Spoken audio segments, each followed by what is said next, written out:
BRS నేతలపై cantonment Congress అభ్యర్థి Shri Ganesh fire అయ్యారు. ఓటమి భయంతో ఒక్కొక్క వార్డుకు బీఆర్ఎస్ ఎమ్మెల్సీలు, ఎమ్మెల్యేను ఇన్ఛార్జీలుగా నియమించుకున్నారని మండిపడ్డారు. రాష్ట్ర వ్యాప్తంగా ఉన్న బీఆర్ఎస్ నేతలు ఎంతమంది వచ్చినా తన గెలుపును ఆపలేరని శ్రీ గణేష్ అన్నారు. కంటోన్మెంట్ నియోజకవర్గంపై మల్కాజ్గిరి ఎమ్మెల్యే మర్రి రాజశేఖర్ రెడ్డి పెత్తనం చెలాయించడం కోసం ప్రయత్నాలు మానుకోవాలని హితవు పలికారు. కంటోన్మెంట్ ప్రజల ఆశీస్సులతో తన గెలుపు ఖాయమైందని చెబుతున్న శ్రీ గణేష్ నారాయణ్తో మా ప్రతినిధి నుమాన్ ఫేస్ టు ఫేస్. ఇటు కంటోన్మెంట్ నియోజకవర్గ ప్రజలకు ఇచ్చిన ప్రతి మాటను నిలబెట్టుకుంటా చెప్పిన ప్రతి హామీని నెరవేరుస్తా అని చెప్తున్నారు కంటోన్మెంట్ కాంగ్రెస్ అభ్యర్థి శ్రీ గణేష్ గారు. శ్రీ గణేష్ గారు ప్రస్తుతం మనతో పాటు ఉన్నారు. శ్రీ గణేష్ గారు చెప్పండి, మరి ఇచ్చిన ప్రతి మాటను నిలబెట్టుకుంటా అంటున్నారు, హామీని కూడా నెరవేరుస్తా అంటున్నారు. సో అది ఎంతవరకు ప్రజలకు చేరవేరుతున్నాయి, ఆ మాట ఏంటి? ఖచ్చితంగా ప్రజలందరి ఆశీర్వాదంతో మా రేవంత్ రెడ్డి గారు, మా గౌరవ ముఖ్యమంత్రి గారు నన్ను ఆశీర్వాదంతో నాకు టికెట్ రావడం, ఈరోజు వారిని నాకు టికెట్ ఇవ్వడం కూడా గత 15 సంవత్సరాల నుంచి వీళ్ళ మధ్యలో ఉండి స్థానిక సమస్యలు అవగాహన ఉందని స్వయంగా వారు కూడా మొన్న మనకు స్ట్రీట్ కార్నర్ మీటింగ్లో కూడా చెప్పడం జరిగింది. అంటే వారు కూడా మనల్ని కోరుకొని నన్ను ఆశీర్వదించి వీళ్ళ ముందుకు ప్రజల ముందుకు పంపించింది. కాబట్టి ఇప్పుడు మన ప్రభుత్వమే ఉంది, ఖచ్చితంగా అన్ని పనులు నెరవేరుతుంది, హైయెస్ట్ నిధులు తీసుకొచ్చి హైయెస్ట్ డెవలప్మెంట్ చేస్తానని మీ ద్వారా ప్రజలకు హామీ ఇస్తున్నాను. అంటే ఇటు బీఆర్ఎస్ వాళ్ళు కూడా చాలా డోర్ టు డోర్ క్యాంపెయినింగ్లో ప్రతి ఒక్క ఏదైతే వార్డుకు ఒక ఎమ్మెల్యేని ఇన్ఛార్జ్గా పెట్టారు, వాళ్ళు కూడా ఓవైపు చాలా శరవేగంగా మీతో పాటుగా మీకంటే ముందుగా మేము ఉన్నాము, మేమే గెలుస్తాం, వాళ్ళలో కేవలం చేరికలు మాత్రమే ఉన్నాయి, బట్ మా దగ్గర మొత్తము కార్యకర్తల బలం ఉంది, ప్రజల బలం మాకే ఉందని చెప్తున్నారు మర్రి రాజశేఖర రెడ్డి కానీ ఇతర నేతలందరూ చెప్తున్నారు. ఇప్పుడు నేను మీ ద్వారా అందరికి తెలపాలనుకున్నది ఏంటంటే, ఎవరైనా 9 మంది అడావుడి చేసి ఒకరికి ఇన్ఛార్జీలు చేసిరంటే, ఎమ్మెల్సీలని ఇన్ఛార్జ్ చేసిరంటే వాళ్ళు ఓడిపోతురని భయంతో ఏదైనా రిపేర్లు చేసుకోవాలని ఉద్దేశంగా వచ్చిరు. కానీ వాళ్ళ కార్లు రిపేర్ చేసుకోవాలి, ఎందుకంటే కారు ఆల్రెడీ పోయి ఆ ఫామ్ హౌస్లో ఉంది, ఫామ్ హౌస్లో నుంచి వాళ్ళు చెత్తబుడ్డీలు అమ్ముకోవాలనుకుంటున్నారు.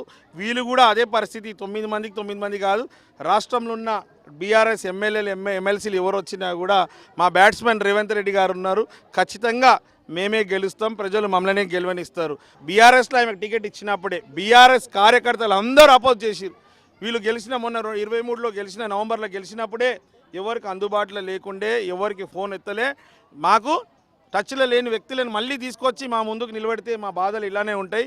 వాళ్ళు లీడరిజం లేదు, వాళ్ళు కరెక్ట్ అయిన వ్యక్తులు కాదు, మా క్యాండిడేట్ వద్దా అనేసి ఉరి కూడా వేసుకుంటున్నా అనేసి ఒక అతను వీడియో పెట్టి మరి ఈ క్యాండిడేట్స్ని అపోజ్ చేసిరు. వాళ్ళ పార్టీ వాళ్ళు అపోజ్ చేస్తే జనాలు ఎట్లా స్వీకరిస్తారు? గతంలో వచ్చిన నాయకులు కూడా కంటోన్మెంట్ని అభివృద్ధి పదంలో ముందుకు తీసుకువెళ్తాం, కంటోన్మెంట్ని జీహెచ్ఎంసీలో విలీనం చేస్తాం, ఇలాంటి వాగ్దానాలు చెప్పుకుంటూ వచ్చిన వాళ్ళే.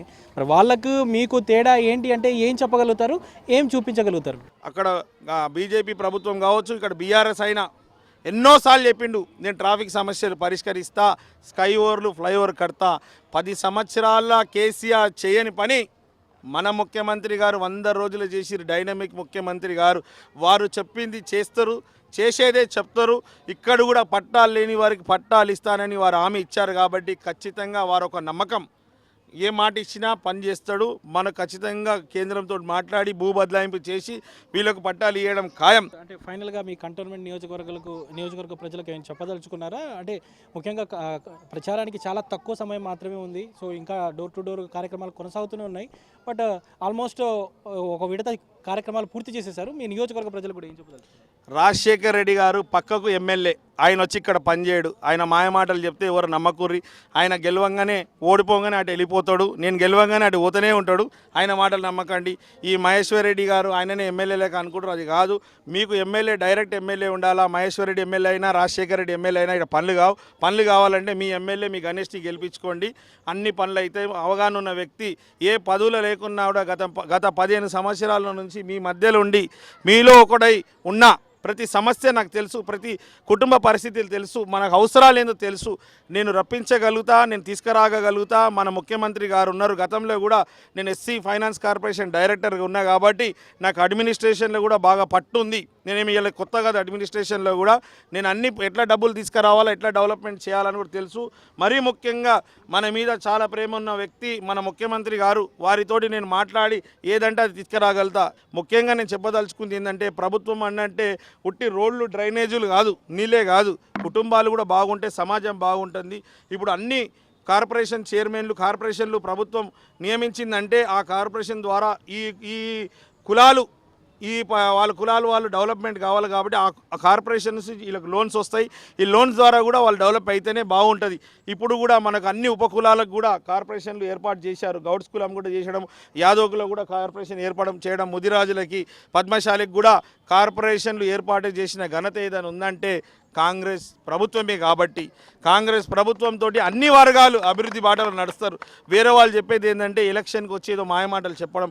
కాంగ్రెస్ పార్టీకి చిత్తశుద్ధి ఉంది కాబట్టి, ప్రజల పరిస్థితులు తెలుసు కాబట్టి, ప్రజలకు అందరికీ అవసరాలకు అనుగుణంగా వివరిస్తుంది. ఈ రాజశేఖర రెడ్డి గారిని, మహేశ్వర రెడ్డిని చూసి ఓటేస్తే మాత్రం వాళ్ళ పెత్తనం కాదు. మీ ఎమ్మెల్యే కావాలా, మీకేమైనా మంచిది జరగాలంటే మన గురించి కాంగ్రెస్ పార్టీ గుర్తైన హస్తం గుర్తుకి సీరియల్ నంబర్ 3 మీద ఓటేసి మమ్మల్ని నిండు మనసుతో ఆశీర్వదించాలని మీ అందరినీ వేడుకుంటున్నాను. Thank you sir. ఆరోపణలే ఎజెండాగా పెట్టుకున్నటువంటి బీజేపీ, బీఆర్ఎస్ లాంటి పార్టీలను కంటోన్మెంట్ ప్రజలు నమ్మరని, తప్పకుండా తనను భారీ మెజారిటీతో కంటోన్మెంట్ ప్రజలు గెలిపించి తీరుతారంటూ కూడా శ్రీ గణేష్ అయితే ధీమా వ్యక్తం చేస్తున్నారు. వీడియో జర్నలిస్ట్ శ్యామ్తో నుమాన్ ఏబిన్, ఆంధ్రజ్యోతి, కంటోన్మెంట్ నుంచి.